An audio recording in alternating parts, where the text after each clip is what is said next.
मुख्यमंत्री देवेंद्र फडणवीस यांनी जेव्हा जेव्हा महाराष्ट्राची सूत्र हातात घेतली तेव्हा राज्याच्या विकासाला गती मिळाली।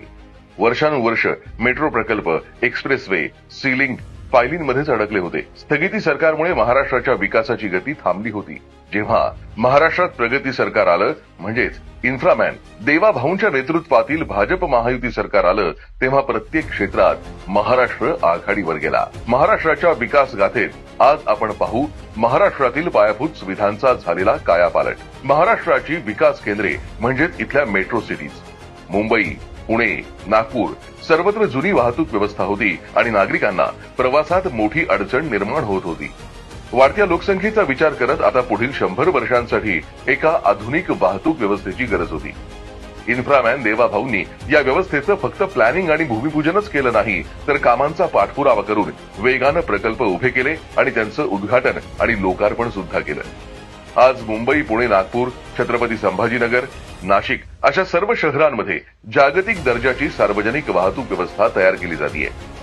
मुंबई ते नागपूर 701 किलोमीटरचा समृद्धी महामार्ग हा ग्रीनफील्ड एक्सप्रेसवे, जो अवघ्या 8 वर्षात पूर्ण झाला।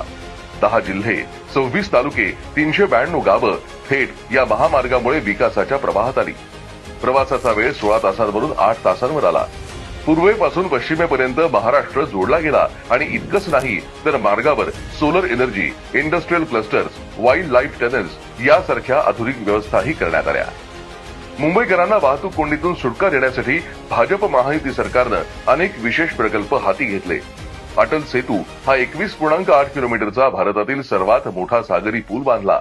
तसंच सागर किनाऱ्यावर वाहतुकीचा नवा वेगवान पर्याय म्हणून कोस्टल रोड तयार केला। 2014 मध्ये महाराष्ट्रात फक्त मुंबईत मेट्रो होती, तीही फक्त 11 किलोमीटर लांबीची। आज मुंबई, पुणे, नागपूर मिळून 200हून अधिक किलोमीटर मेट्रो मार्ग कार्यरत आहेत आणि पुढील मार्ग जवळजवळ अंतिम टप्प्यात आहेत। फक्त मोठ्या शहरातच नाही तर महाराष्ट्रातल्या प्रत्येक विभागात उत्तम पायाभूत सुविधांची निर्मिती झाली आहे। गडचिरोली सारख्या नक्षलग्रस्त भागात प्रथमच बस सेवा पोहोचवली गेली। स्वातंत्र्याच्या 76 वर्षांनंतर इथली 12 गावं रस्त्याने जोडली गेली। 435 किलोमीटरचे खड्डे पडलेले मार्ग आता स्मार्ट रस्ते झाले।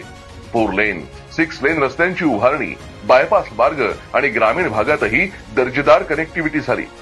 महाराष्ट्रातील जनतेला आता कळलंय की महाराष्ट्राला गतिशील करण्यासाठी इन्फ्रामॅन देवा भाऊंशिवाय पर्याय नाही।